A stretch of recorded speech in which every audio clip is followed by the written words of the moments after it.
All right, guys, this was the problem. Oh my God, we got it started. So if you saw the last video, I thought it was the Ford passive anti-theft system. Not the case. We found out there was a short in this original engine harness and swapped out, got a new engine harness. We got her fired up, guys. I tell you what, I've never done anything like this before, this kind of project. So if I can do it, I damn sure anybody can do it. Don't be afraid, just jump in and give it a shot. So let's check this video out. Subscribe Daddy's channel.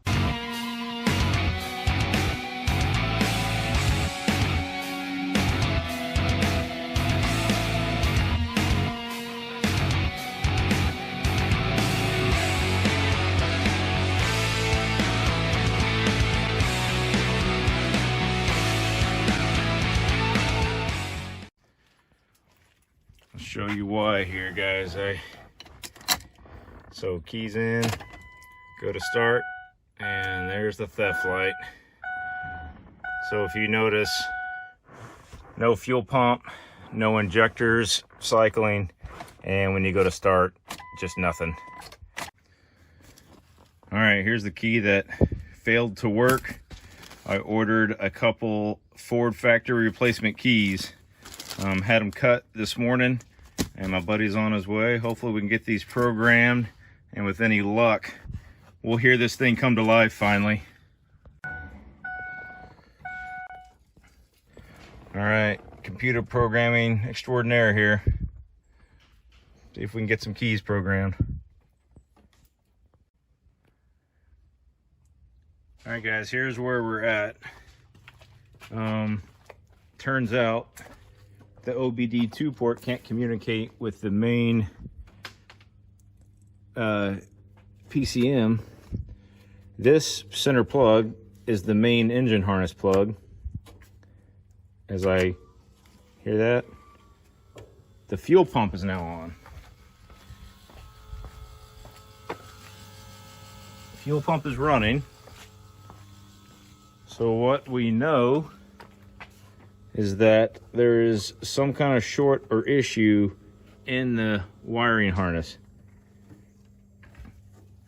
But by the way, the regulator return's working, but we cannot figure out what is causing this issue. We've unplugged the FICM. We've unplugged all the sensors. We can't get it to work unless, and that when we unplug this, you can communicate through the OBD2 to the PCM. But when this is plugged in, it cuts all the communication. So after we figured out that when I unplug this main engine harness right here, the fuel pump kicks on, and the PCM, the OBD2 port was talking to the PCM. We knew that there was probably a short somewhere. I ordered the new main engine harness that day, and unfortunately it was delayed 1 day in shipping. That 1 day in shipping was the difference between me being able to install this thing or me getting delayed a month because of Thanksgiving, Christmas travel mixed in with work. There was just no time to put that thing in until now. So once Christmas was over, New Year's was over, we were able to finally get back after this thing. But I'll throw in a few video clips of the family doing all of our travel, and we had a great time. That was definitely the priority: shut down, be with the family. And then now the holidays are over, we got this thing running. So here's a few clips and then we'll get this thing going.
got the harness here.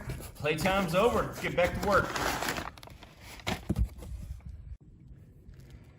All right, guys, so got the brand new main engine harness in from Riffraff Diesel. Let's, fingers crossed, this solves our problem. We'll start getting this, this old harness out and slap this new one in. And dear sweet baby Jesus, let this thing start. All right, guys, the old harness was all but out. I had to remove the tensioner down there to get the connector, the crankshaft sensor connector right there. It's behind the compressor. Just made it so much easier to pull the tensioner out. And when I was running my regulated return, let's see if I can get in there with some flashlights.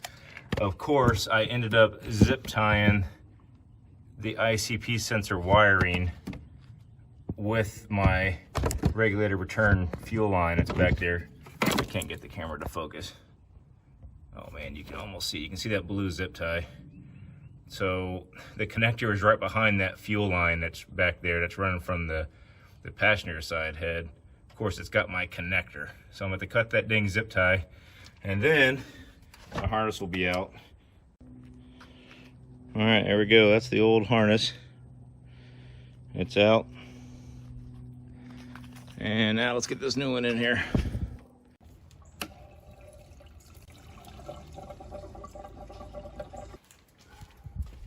You're gonna start it. We're gonna try it. Oh Lord.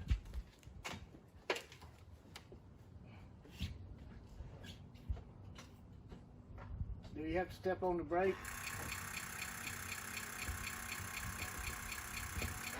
I am definitely blessed and very, very grateful to get to share this experience with my dad. But I tell you what, no matter how old you get, your dad still dads you from time to time. So with that in mind, let's start a dad comment counter. It was on 40, now it's down to 20. Dropping down. It's on 40.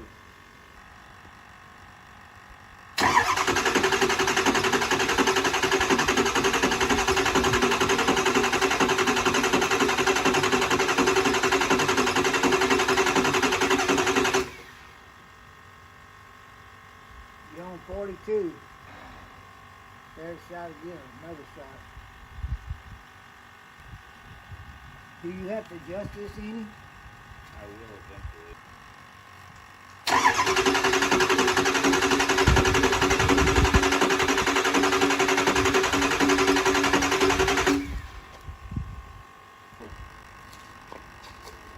Stop and think. What makes you adjust the pressure? Oil. Start if you don't have enough oil. Yeah. Let's hope that. I hope you got.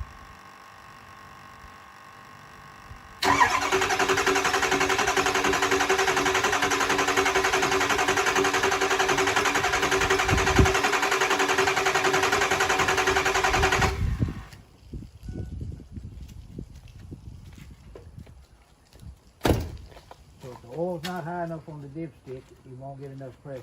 Well, I mean, it should be getting pressure. It's getting 0 injector pressure. Is it in park and everything's supposed to be like it's supposed to be, or you start it neutral? Yeah, otherwise it wouldn't be cranking. It's got a neutral safety switch on it.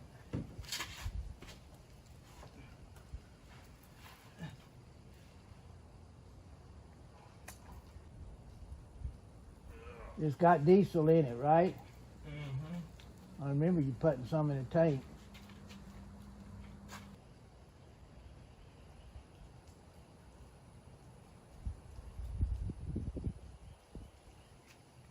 Yeah, let it run and see, check the dipstick. Yeah.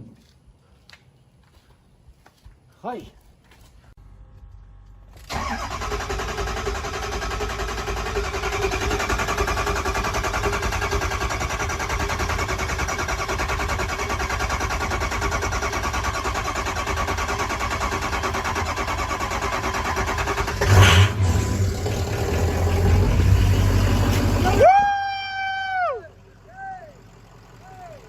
Oh my goodness!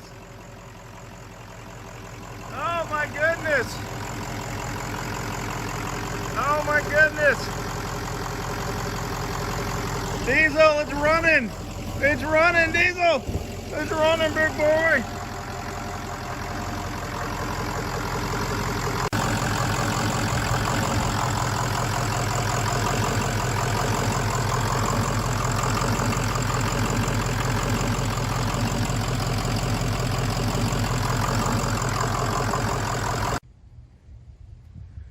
So there she is. We got her all put back together, to including the new AC condenser. So everything is back the way it should be. The fan, all that stuff is back in. So I've started it, ran it, I've driven it for the first time in damn near 2 years. Not everything has been perfect.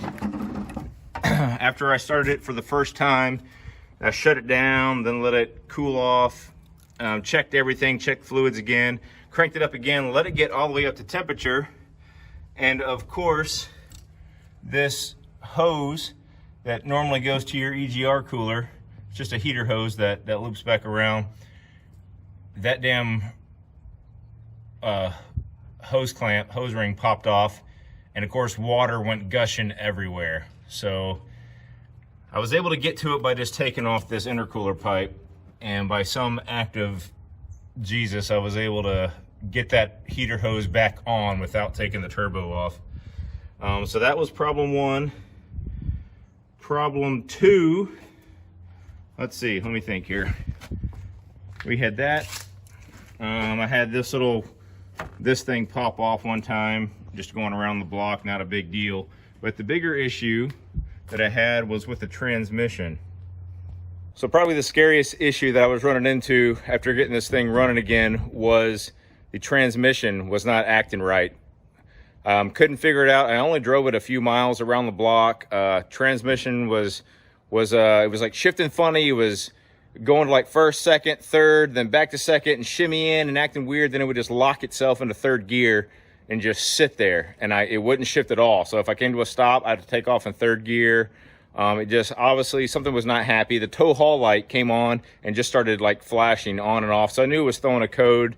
Thank God I called up a good buddy of mine, and he jumped in his truck and drove over and scanned the code. We figured out it was throwing a code. I think it was P720. I'll show the picture here in just a second. And it was the transmission output shaft speed sensor was not reading. So once we saw that code for the output shaft speed sensor, crawled under the truck, after calling all the auto parts store, trying to find one, assuming my sensor had gone bad for some reason, crawled under the truck to take the 8mm bolt out to pull the sensor out, and the damn connector just fell off of it. So the wiring harness wasn't plugged in all the way. It literally was just need to be plugged in. I clicked it in, plugged it in, we cleared the codes, went for a drive. That transmission is on point. That thing, it shifts, thing runs great. So the transmission's working. Everything seemed to be great. I was like, all right, my wife's coming home here tonight. The truck's ready to go. I can take her out to coffee the next morning. Everything's gonna be perfect. Well, the beast had other plans. So I don't know if I'll be able to see it. I've got most of it cleaned up. Got up the next morning, took the wife to Starbucks. While she was inside grabbing her coffee, the power steering blew up. Blew power steering fluid all over the parking lot. I haven't even had a chance to dig into it yet. I'm assuming it's just a transmission cooler line or a transmission pressure line. Those are original from the truck. Again, just like the main engine harness, don't use 20-year-old crap when you're rebuilding the entire thing. Just spend a couple extra bucks and get new lines. So that's the only reason why I'm not driving it for you guys in this video. I was planning on doing a full drive, but I can't right now, and I don't have time today. I gotta head off back to work, but I'm gonna get this power steering figured out, and then we'll be doing a full test drive. So I do apologize. I wanted this video to be the full-on engine's running, let's go test drive it, check out this thing, how it rips. No, I've putted around, I've put like 10 miles on it. It's all just trying to put around and break it in. I did change the oil once already. Got all the metal shaves and stuff out of the filter, changed the filter, so now it's on its second second load of oil, or however you want to say it. It's been changed once, so it's got fresh oil. So I can drive it now for about 1,000 miles. So the next video, guys, I promise this thing will be running. We'll do a comparison. I want to check how the sound deadening works, if I can get up at 75 miles an hour, kind of talk on the phone, you know, in it. Just kind of overall what I think about the truck so far. In addition to that, we do finally have all the parts in for the front end conversion kit. So the hood was the last thing I was waiting on. That's here. So test drive next video, front end conversion. And then once this thing's broken in, we're doing dyno, we're doing some 8th mile drag racing in it. We're gonna start having some fun with this thing. Stay tuned, guys.